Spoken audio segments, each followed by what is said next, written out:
So today's webinar is about creating a better negotiating position, or in other words, how to set up the right negotiating opportunity.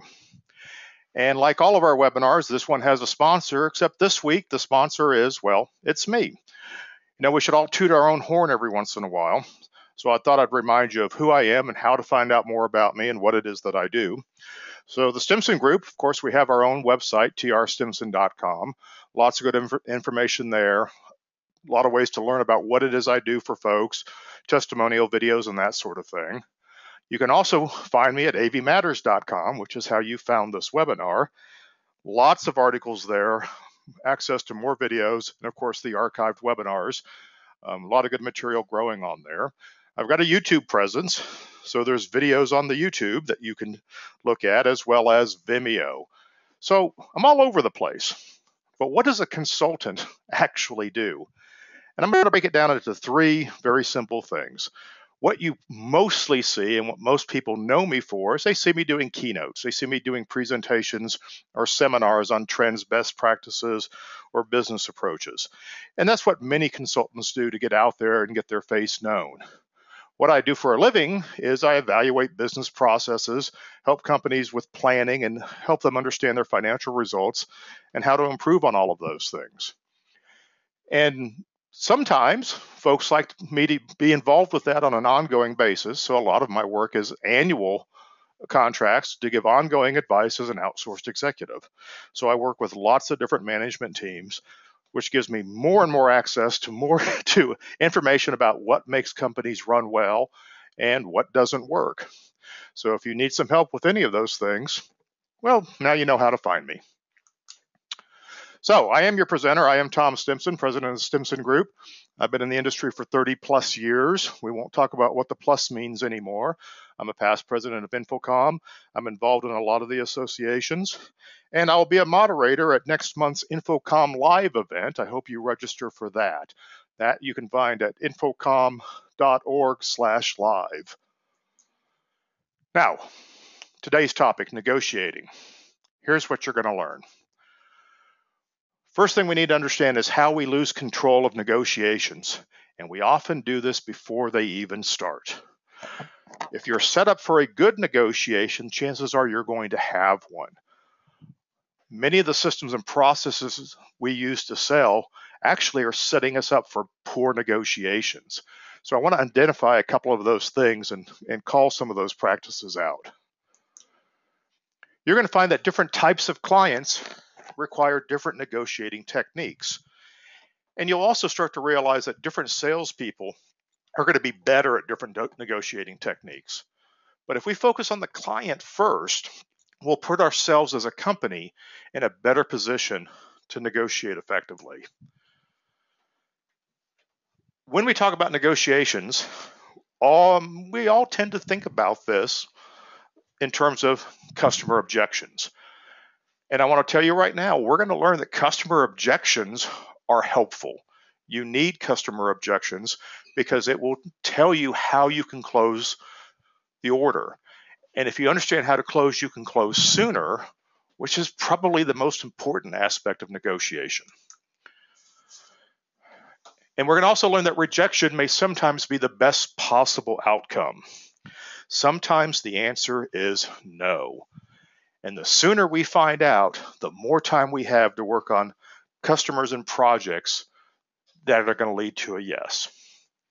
So the first lesson today on negotiation is to master the possible outcomes of a negotiation. And there are two. There's yes and there is no. Anything else is an incomplete negotiation. So yes is great if you sold correctly. Sometimes yes is bad because we sold incorrectly and we lost in the negotiation. No is good if there wasn't an acceptable yes available. Maybe, and if you look at your current pipeline, I suspect that you're going to find 80% of the projects in there are maybes, and maybes have no value at all.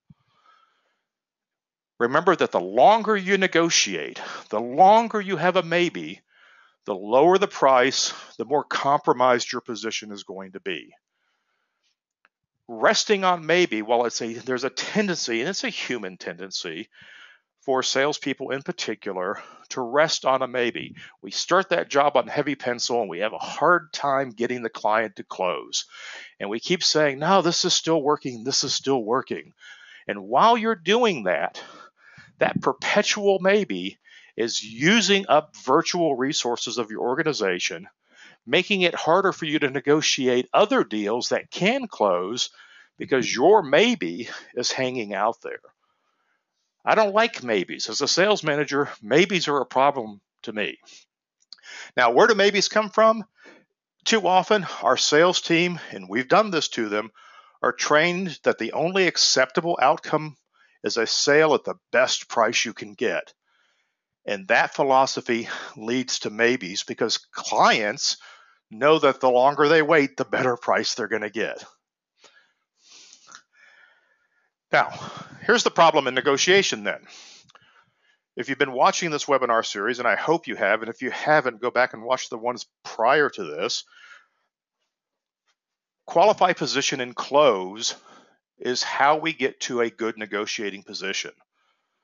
Unfortunately, too often we qualify the customers to some degree, we attempt to position, and then we choke because we see the finish line and we try to negotiate at the wrong time. Here's why most negotiations fail. These are the things that we do to set us up for a potential failure.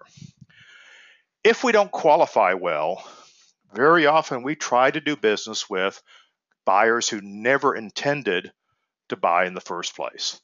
Sometimes we're just a courtesy bid. Sometimes we're just a fishing expedition.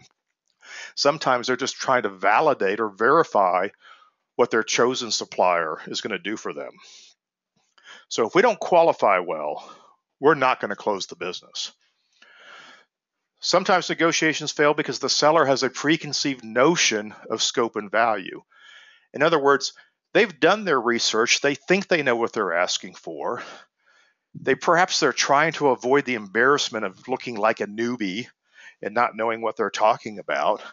And in doing that, if we accept that notion, that preconceived notion, we're going to compromise the positioning phase of the discussion. And we're not going to be able to bring them to a better solution if we let that preconceived notion take precedence.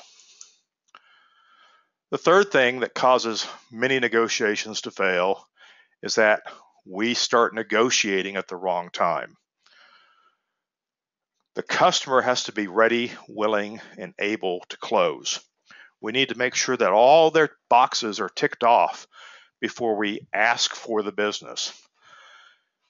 Now, I know most of us whose job involves the word sales in this industry, that most of us are not actually salespeople. We weren't raised to be salespeople. We weren't trained to be salespeople.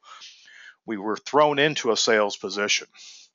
And sometimes we get managed by folks and taught by folks who read sales training books.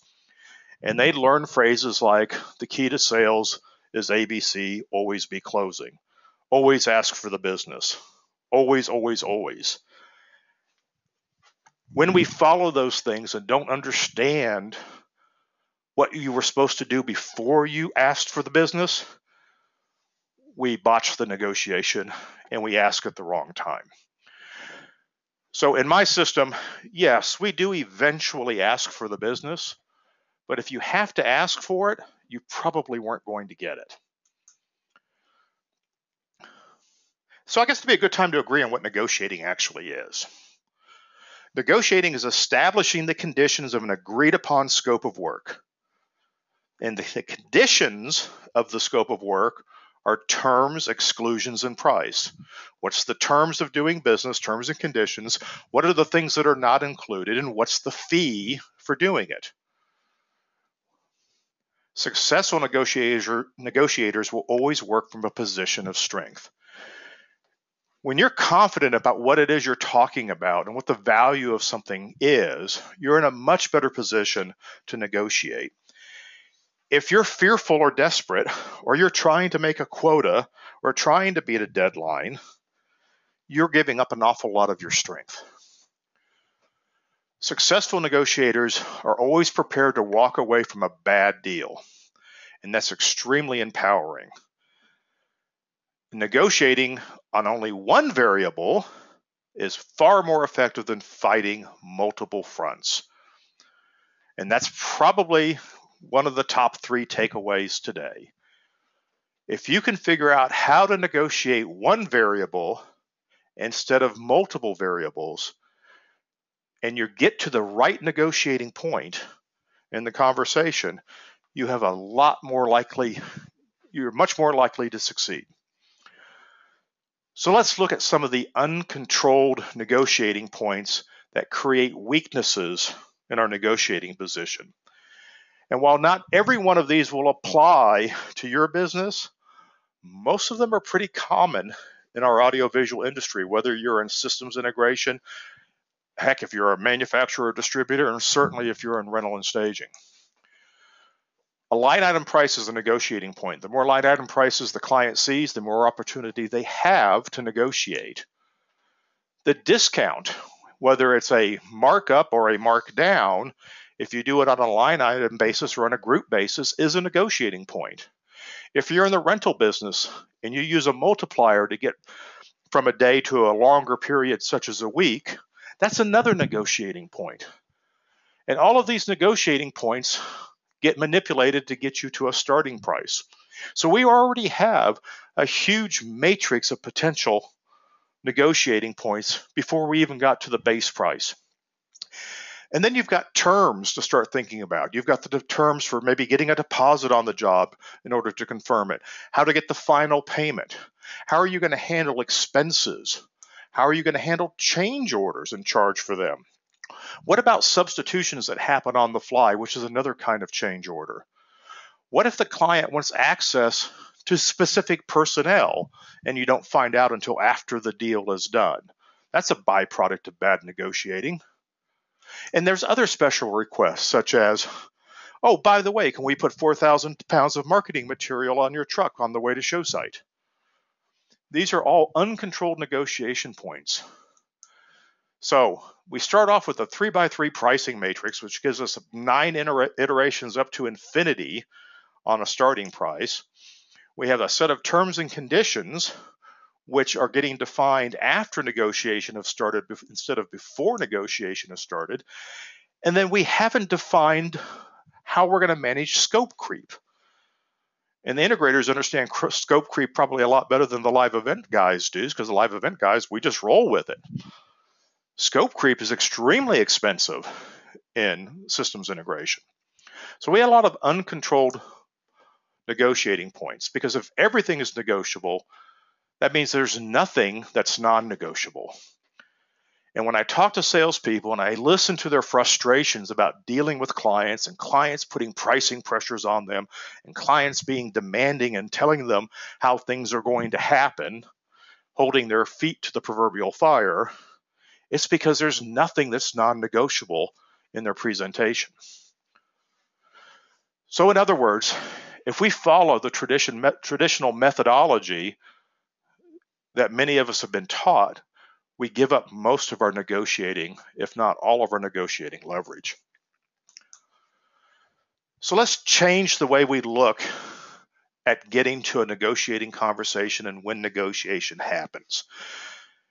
Again, if you've watched the other webinars and you've learned a little bit about how we prospect, how we market, how do we declare our value proposition, how do we respond to RFPs, then we know that the first thing we're going to do is develop a relationship which will lead to trust, so that we can get to the point that we can have an honest discussion about the customer's goals for the relationship or the project. And then we can weave in the value and then approach the actual scope of the project and come to an agreement about all of these things. And this is what the positioning phase is. Now, it doesn't apply transparently to a simple transaction, somebody buying or renting a box, for instance, a single item. But on integrated projects, service-based business, which is the vast majority of your business, the positioning effort is where we're losing a lot of our negotiating position. So if we'll slow down that process and not be so quick to try and put a proposal with a price on it in front of the customer, then I think we're going to have a much better time getting to a successful closing discussion. Now, what we need to understand is that each step in getting to this negotiating conversation will add or detract from your negotiating position. And obviously, the more we focus on the steps and recognize the steps, the better chance we have of making these assets and improving our negotiating position along the way. The question that you're all wondering right now is, Tom, there's no proposal on here. Where does the proposal come? And the proposal comes after you have an agreement about what the proposal is going to say. So the ideal state for a proposal is to already know what we've agreed upon in terms of the value and scope of the project. And that proposal can therefore have a single negotiable variable. And depending on the customer, it might be the price, it might be the terms, or it might be some options in the scope of work. And you're going to learn today about hidden closing variables. In other words, the second variable, which might be one of these same three, that will really put the cinch on the job if we're having trouble meeting the first one. So if everything goes well, your first negotiating variable will get the deal closed. But you've got to have something in your back pocket, if you will, to make sure that you can get an absolute close and not just a maybe.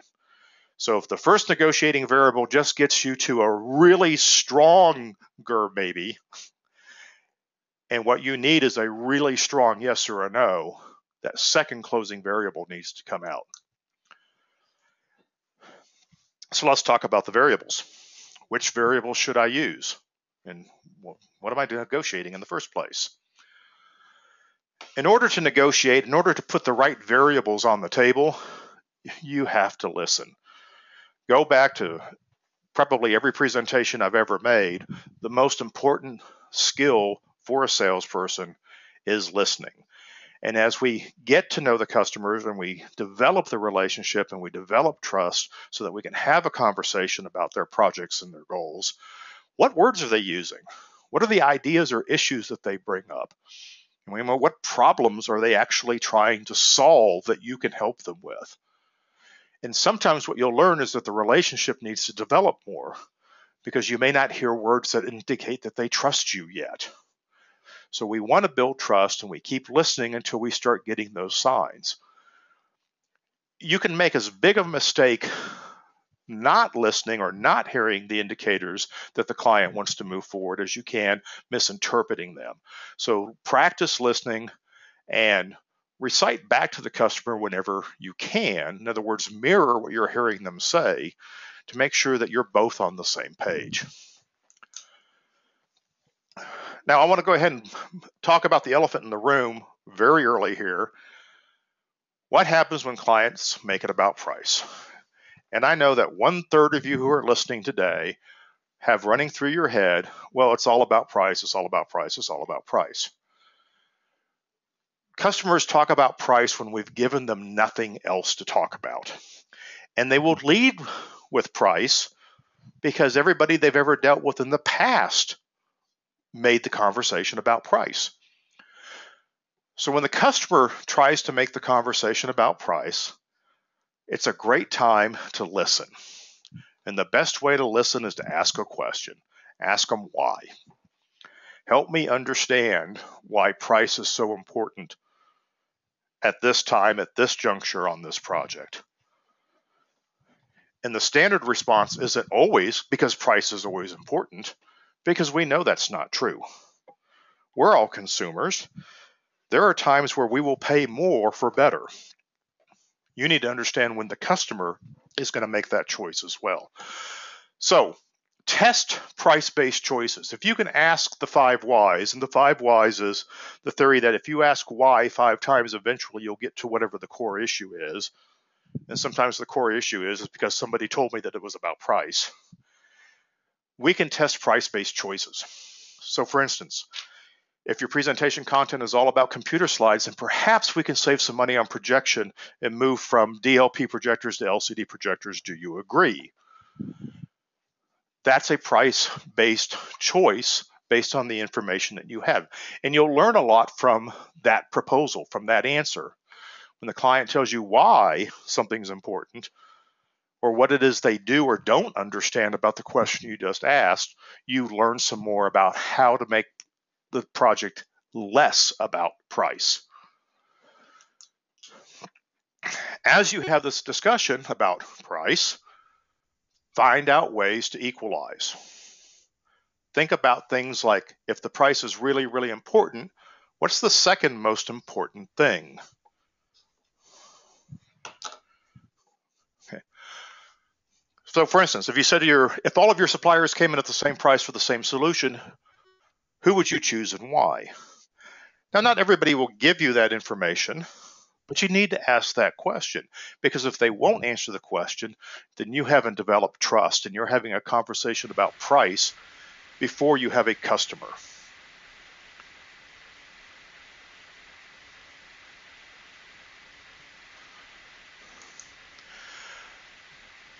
Whenever the conversation is about price, remember that no is an acceptable outcome.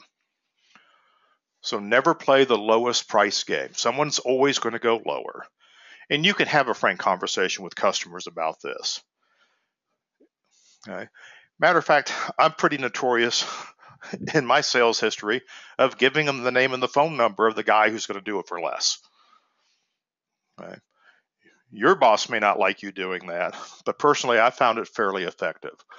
They're going to do business with somebody they had an intelligent conversation with. And sometimes that person is a little bit more expensive.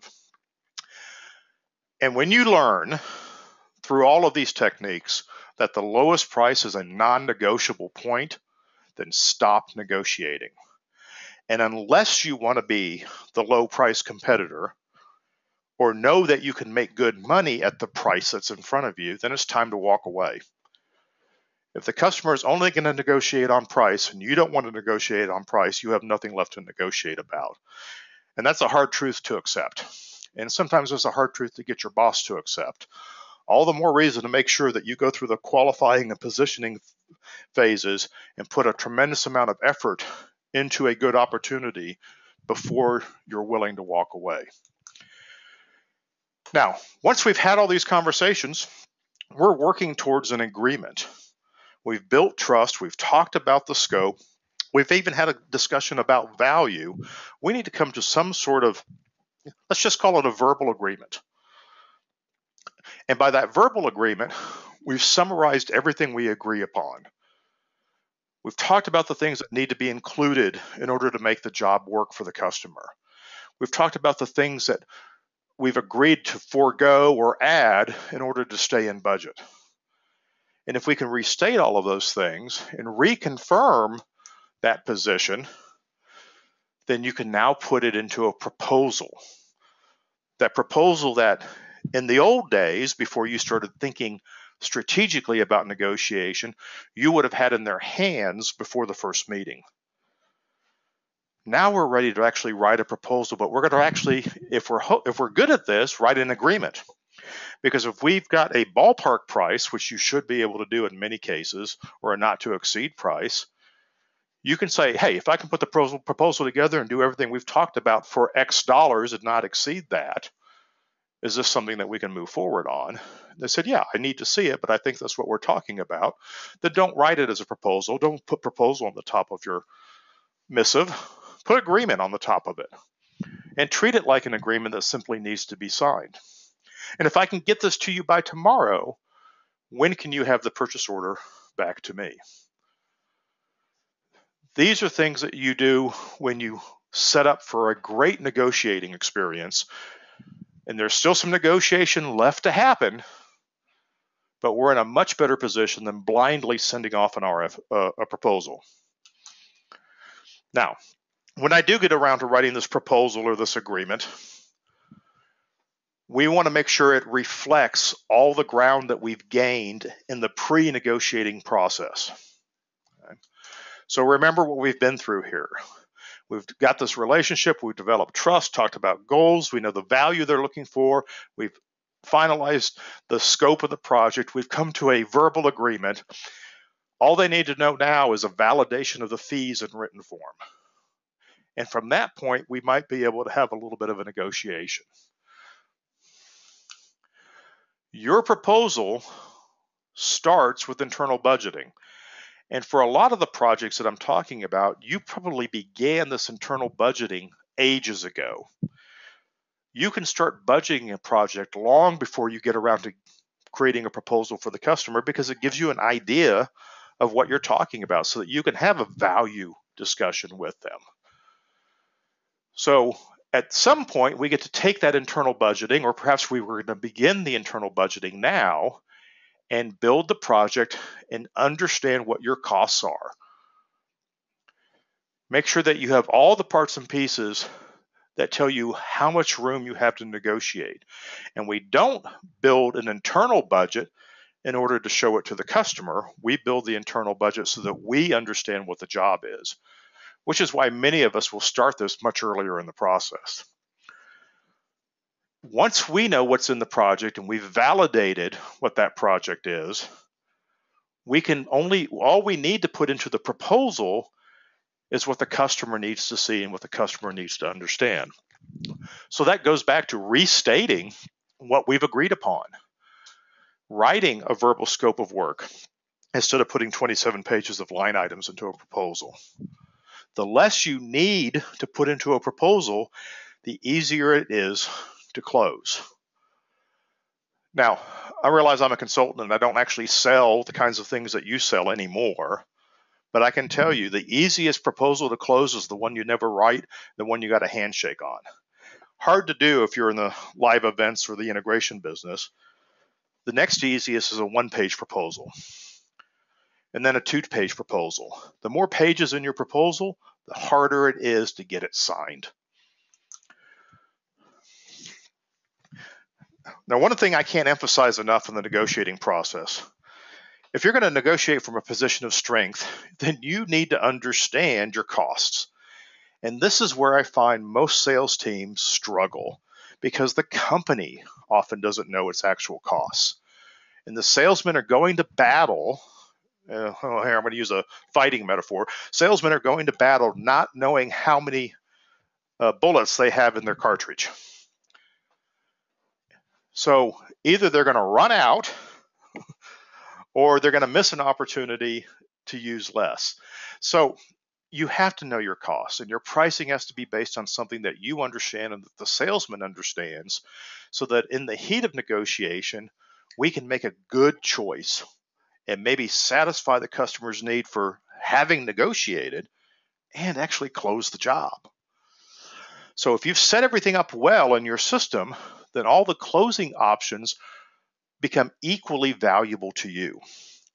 And if you have closing options that are based on price, based on scope, based on terms, and we know what those are at the negotiating table, then whichever way the client chooses to steer or move, we know which one of those tools to apply. Now, if you're a rental staging person, and it is probably harder to understand your costs than it is in systems integration, because thank goodness systems integration works from a cost basis and adds margin to their projects, and their biggest challenge is actually estimating labor correctly. Rental and staging very often doesn't know what its costs are until the job is over. Go back and look at the Stimson Group job cost webinar that we've already done, or sign up for the one on April 17th, and let's revisit that topic. There is a methodology available to you to better understand your costs and know what you have to negotiate with when you get in front of the customer, if you're in the live events rental world. Now, proposals, and while we want to have an agreement and we want to be there, but sometimes our proposal is going to do a little bit of the work for us, your proposal needs a strategy. And here are some elements that you might build into the proposal to help execute that strategy. One thing you might look at, and it depends on the customer, is find a less than ideal substitute that creates an option that affects price. For instance, it may be an A or a B choice about a fit and finish item, perhaps the type of projector or the type of wireless mic, or which scenic option they choose. And make sure that one of the options is not exactly what the customer wanted. Why? Because it reinforces their belief that what they asked for was a good idea. So having a less than ideal substitute is a great way to help remind them that they made a good choice earlier, so they can easily dismiss that substitute and make a choice. As the customer is looking at your proposal or going through it with you, if they're making decisions about, you know what, we don't need that option, you're getting closer and closer to that final closing moment. Another thing you can do is highlight an uncompromisable or valuable element. If something's extremely important to the client, make sure it's very visible. Build the proposal around it if you have to. All right? But make sure that their key preference is integral in the proposal. If it's appropriate, you might include a luxury option or upgrade. And this is very helpful if the client is budget sensitive, but their total price has not been determined yet. In other words, they want good value, but they haven't decided how much they're going to spend.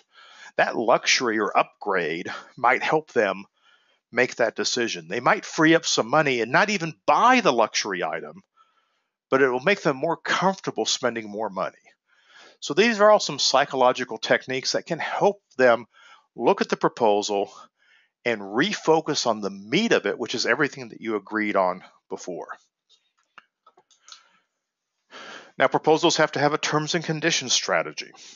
And one of the exercises I'm going to offer to you at the end of the webinar is to talk about your terms and conditions. Too often, I find out that salespeople, particularly in live events, have no idea what their company's terms and conditions are, or that they're even a negotiating tool. And while back in the day, when I was a lot younger and negotiating deals, we negotiated with terms all the time. Absolutely, I can give you another $1,000 off, but I need to get paid up front. I don't know when we as an industry lost that technique. It's time to bring it back. So payment terms, you always have a non-negotiable payment terms and a corresponding price. If all of your jobs are absolutely, we're 50% down, net 30 from confirmation, make sure that's in bold, underlined 3 times, and it's not negotiable. Then when you offer a discount for prepayment, or you waive credit card fees for payment in advance instead of payment net 45, or you offer a discount for confirming before the due date, all of a sudden these become a lot more valuable. In your proposal, make sure that the best price, the agreed upon pre-negotiation price, is always clearly visible as the first choice, followed by the non-negotiable terms. Options should come later. Another item, always make sure your proposal has a clear expiration date, something I forget to do myself from time to time, as some of you know. And then make sure that the proposal has next steps instructions. What do we do next? And I found that if I send somebody a proposal and say, here's what happens next, I have a much better chance of getting my phone call returned or my email replied, because one of those options is for them to say no and give them an easy out and turn that maybe into a no. I would love it to be a yes, but I sure don't want it to be a maybe. Now, triggers. We do want to close this deal. What are the triggers? I said earlier that one of the biggest mistakes we make is trying to close too early. So, is today the negotiating day? And we can ask questions such as, is this something you can decide on today? Do you need more time to weigh options? Are you looking at more companies? I think most of us have these questions already in our toolkit. Sometimes we try and justify a sense of urgency but sometimes it's a false sense of urgency and the client doesn't buy it. So pick something that's hard to argue with. Needing to get drawings to the fire marshal is an important thing. Trying to get it through your system and get your operations teams focused on it and having enough time is not a really powerful argument for your clients. That's kind of your problem. So see if you have a justifiable sense of urgency on the project. And if you feel like you just got a close or a soft close, ask. Great. Then, did you want to pay 75% down and take the extra discount, or did you want to pay by credit card? Ask the question that will, one, validate whether or not that was just a close, and two, get you to the next step. In other words, stop selling. One of the biggest complaints that I hear from clients about salespeople is that they sometimes keep selling long after the client's made up their mind to buy. And that's a little bit off-putting. So make sure that we check every once in a while. And sometimes the work is done and we can move on. Now, if the closing is, this is great and I'm ready to do this, except I really need something. Well, whatever they choose, it's going to be in one of the three negotiating points. It's going to be the scope of work, it's going to be about the terms, or it's going to be about the price. And sometimes it's only one layer of objection. And because you know your costs and you know what you have to work with, you can quickly address that and not even have to negotiate. Customer objections are often only one layer deep. They have a single objection, and a single objection that has two good responses is usually all you're going to get. If you can answer an objection twice, yes, I can get you down. I can save you $1,000 by doing this or doing this. You'll solve the objection and you'll move on. If the objections are deeper than that, then you'll start using techniques like the 5 whys to identify the root of the issue. And it's probably something that's come up since you finished your earlier agreement. So this is probably something new that's been introduced on the customer's end that they didn't know about or didn't anticipate. Sometimes it's because we've missed something, which means that we need to regroup and come back in at a better negotiation position. In other words, it may not be time to fix it. It may be time to say, I'm sorry, I didn't understand that. I thought you wanted it this way. I misunderstood that. Let me go back and rework this and get back to you. Very often, we can turn objections into very good questions. If the client says something like, this is more than we planned on spending, you've got some options. Apply the one that's appropriate for this customer. If it's somebody who's just being argumentative, not that any of us have clients like that, you might say, do you want to review the options for reducing costs? Because if you followed this methodology, the options for reducing costs were already in there and the client probably actually hasn't read the proposal. Or if they have, they wanted to see if you're not listening. You can say things like, your company best, or there are elements in here that are a higher fit than you need. Find a way through your questioning to get back to what the core issue actually is. When the client says things we're used to getting a bigger discount or paying a lower markup, instead of immediately going to the heart of that objection, say, how else is our pricing structure different from what you're used to? And maybe there's a number of things that are different, and maybe one of those things is actually more negotiable. For instance, and oh, by the way, your terms are 50% down, and our purchasing department is used to doing everything on net 45. And then you can say, well, I can't really do the bigger discount, but if I can get you net 30 terms, would that help? So again, listening and applying the right technique and the right question might get us to a more valuable solution for both you and the customer. The infamous, we're still talking with another supplier. And why am I just finding that out now? All right. Then ask some questions about that. Well, great. What kind of differences do you see in your other supplier options? If you can pick and choose the best elements from each, what would that look like? And maybe you'll find one or two small things that you can do to your offer to bring it in line with the customer's needs.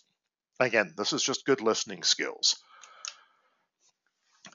One more, oh gosh, I wrote lots of objections. One more objection. Client wants a $100,000 reduction in price, assuming that that's a fair number. Use a holdback technique. If you say, yes, I can do that, and you don't close the deal, you're just setting yourself up for another request for a reduction. And we've all had this done to us. We know that, we say, yeah, I can do that. And they say, well, great. Well, send me the revised proposal for $1,000 less. And you're right back where you were before the last conversation. And the next conversation is going to say, I think I'd like another $1,000. Use the holdback technique, which is, I can do that if you can commit today. Yes, I can take $1,000 off on this.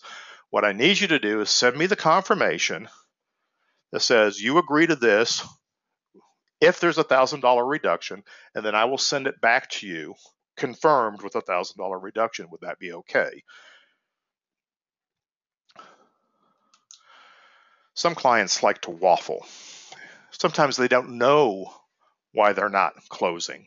They don't know why they can agree. They're afraid that they've overlooked something.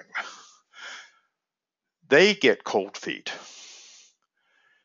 Learn to, practice some phrases, have some phrases ready to help them get through this. For instance, if they're waffling because they're a little concerned about add-ons because you're not willing to commit to a fixed price, say, if I can clarify there won't be an additional overtime provided the meeting stays on schedule, will that satisfy your concerns? Find a way to address a specific incident that they're concerned about. We're having lunch here on Friday. Would you like to come meet your team? If they're not sure they want to close, don't let them off the hook. Get them back to the office. Yeah, that would probably help. I'd like to talk to the guys again. Great. That's keeping the conversation going. And while it's a maybe that's moving you in the right direction. So let me recap a few of these things. The keys to a successful negotiation start with compelling marketing. Go back to the webinar on marketing and value proposition. The better you soften the beach, the better you're going to do in the negotiation phase. Make sure that you, as the salesperson, have a concrete understanding of your own margins. You need to know how your company makes money and how this project is going to make money for the company and exactly what you have to work with. Listening for the customer's trigger points. The customer will often tell you that they're ready to close. Pay attention. And be patient, because sometimes it takes a little while to get that trigger. And then, very important point here is use incentives that don't eat into your profits. Understand the value of terms. The terms and conditions often don't affect your profit. They're a profit trade-off. I can get the money sooner and give up a point or two. These are incentives that are important to master because they're also valuable to your customers. Now, I know many of you are probably sitting in a conference room, maybe with a pizza or some fish tacos, to sit here and listen to this webinar. And what I'm going to encourage you to do is hang out for another 20 or 30 minutes after this is done. And we're getting to the Q&A phase here in just a couple of minutes. Here are some great discussion points. As a group, listening to the points of this webinar, talk about 5 customer objections that you guys regularly get. What are the things that you normally hear? And I know you're thinking of specific customers right now some of them are pretty darn good at being objectionable. Let's talk about what those objections are. And what are some of the counter questions that could be applied? So if you answer an objection with a question, what would be a good question for that objection? Okay. And then also discuss, for any of those above objections, what step in the negotiation timeline, what should have happened before negotiation that should have been done a little bit better? Is the objection based on trust? Is it based on goals? Is it based on the scope of work? Okay. Where did we mess up along the way that we didn't pre-address this objection? Another discussion point. Think about the value in your product that you feel your customers are not seeing. If you find you're often having discussions about price and customers are calling you and talking about price, and you feel that you're worth more, what have you done about it? And what are the values that your customers are not seeing? What can you do to turn these into customer needs and wants? For instance, in the past month, I've visited a couple of companies in the live events world who I thought had really nice operational processes and were putting out an exceptional product. They're making sure that every piece of equipment was shined, every case was vacuumed out, everything was tested. In other words, everything was going to be reliable when it got to the job site. Therefore, they should be getting a premium, because we all know suppliers who send out some pretty unreliable, not well cared for products. What can you do to help your customers see the value that you're putting into your products and services? I told you that many sales teams don't know what the negotiable terms of a project are. This would be a good time to have that conversation. Are deposit requirements negotiable? Is a timely confirmation worth something? Is there a percentage or dollar amount that it's worth it to you to get something confirmed earlier? Is your sales team even aware of these? Is there a process in place to apply these options in your negotiations? All right, today's takeaways, and then we're going to get to some questions. So, if you learned anything, hopefully the first 5 minutes and the last 5 minutes are some valuable stuff in there, and you won't remember the stuff in the middle. Here's what I want you to remember. Don't write a proposal if you can avoid it. Work towards an agreement. Write something that confirms what you already agree upon. That's a fantastic goal. It doesn't apply to every negotiation. It doesn't apply to every client in every situation, but there's plenty of times where that's the technique you should be using. Think about reducing the points of negotiation. How can I get my proposals and my deals down to one negotiable metric? Maybe it's a discount off the job. Maybe it's a net pricing. Maybe it's a markup. Figure out what that thing is. And then, once you have that, what's that holdback item? What's the extra concession you could make to close a deal? Think about using the right negotiating point for each customer in each circumstance. Go back and review the webinars, particularly the one on responding to RFPs, and make sure that we understand what kind of situation that we're in and responding appropriately. There's 3 types of customers: confidence customers, value customers, and control customers. Each one of them needs their own technique. Apply the right technique and the right negotiating point for each one. And then practice. Okay? Role playing is essential for developing your negotiating skills. Sit around the table and each of you play your favorite or least favorite customer in a negotiation. And it's okay. You're going to have fun with yourselves because you want to win. And if you're playing the hard-nosed customer, great. Be hard-nosed about that. And let's let that salesman work a little bit harder in figuring out how to ask the right questions to diffuse your objections as a customer. Have some fun with it. Now, I'll remind you that the webinar is going to be archived. It'll be on avmatters.com. Under webinars, see, you can go to view past webinars. You will need a login if you haven't created one already. It's just a simple email and password. It'll make sure that your AV Matters subscription is up to date. And it makes sure that only subscribers have access to this premium information. So I thank a lot of you folks, and I appreciate you coming. And I don't want to make this available to everybody. I want you to have it. So I've seen some questions been popping up here, and we're going to get into a few questions in just a moment. Let me remind you that the next webinar is on February 13th at 2 o'clock Eastern Time. and it's about the complex sale. Great follow-up to this one, by the way, because it's about better questions leading to better sales. So hopefully you will see that one. All right, first question on my list. Is that one really long question? Okay, well then let me find a shorter one and I'll come back to the one. Okay, first question here is, what do you do when someone just wants the price and doesn't have time for positioning? Okay, a good question, and is a question I certainly anticipated. We have to be able to give customers a range. In other words, sometimes the customer just wants you to give the proposal. Quit wasting my time. I don't have time for meetings. I don't need demos.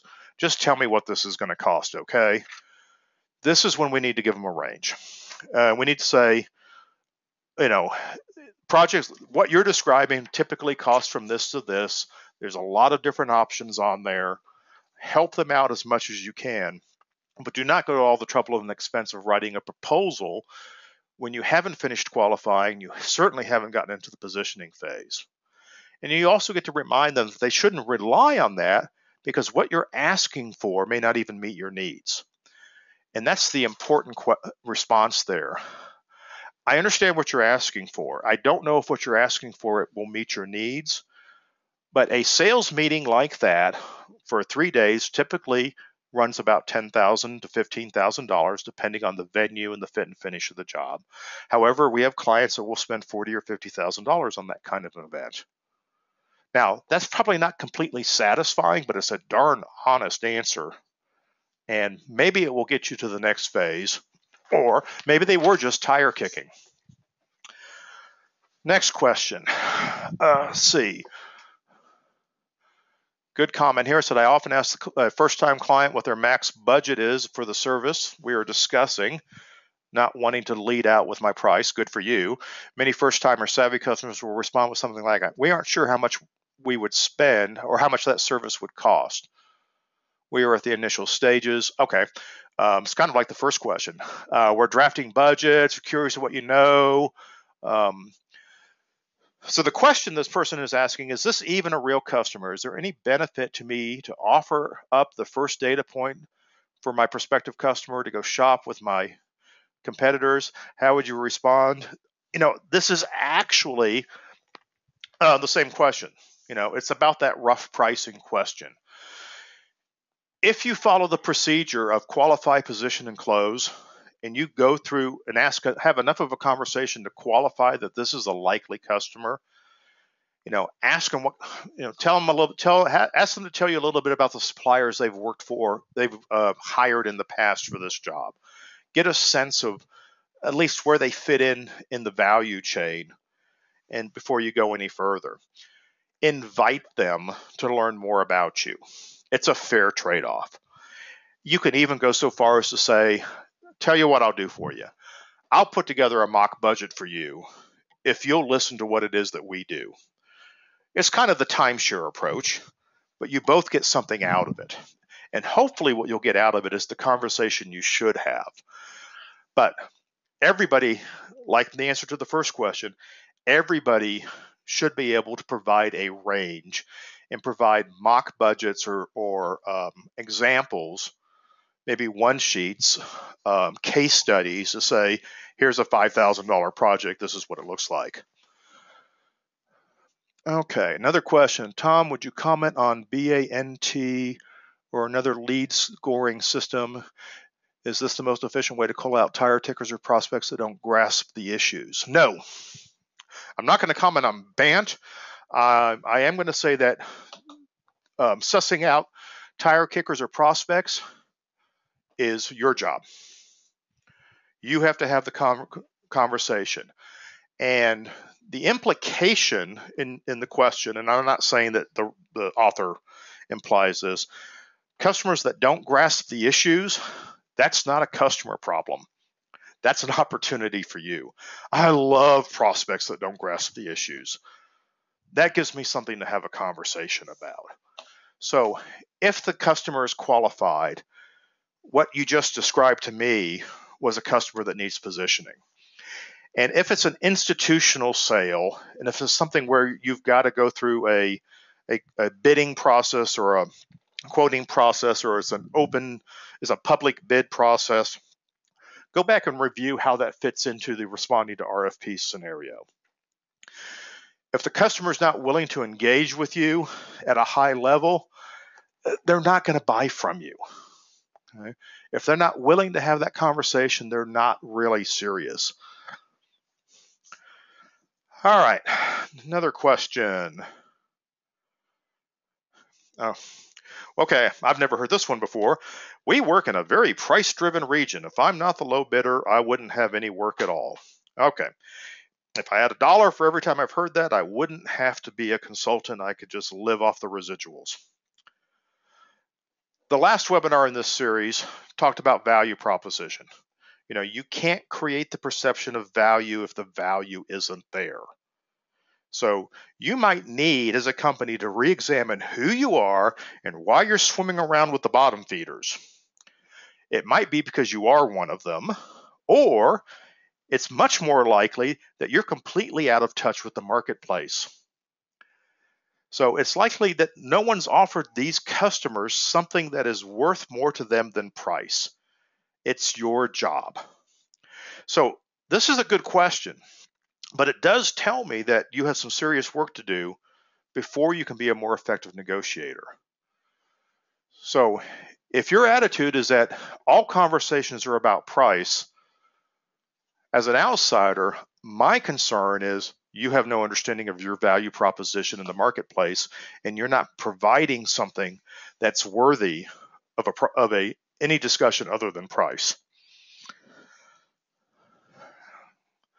Another question here that says, we do very detailed quotes on all of our projects that requires department heads and project managers work on the proposal. How can we get to a ballpark budget before we submit a proposal? Okay, good question. And I think, in the course of this discussion today, I talked about how we need to have an understanding of value before we write a proposal. And in some of your systems out there, and I'm familiar with a number of companies where I know the salesman really couldn't put a ballpark budget together on their own, and that's unfortunate. But that's also just the reality of being in a high technology business. There's a point in time in the qualifying and positioning phase where it might be okay to engage some internal resources to build a mock budget, to say, hey, the client's talking about doing this. Let's get some ballpark numbers to go together. And it might be based on a similar project that you've done in the past, or some round numbers with a big pad put on top of it, so that we can go back to the client and say, yeah, we've seen this done. We've done this before. It's about $150,000 to $200,000 project. And if at that point the client stops breathing because they were hoping it would be a $25,000 or $30,000 project, you now have some good information.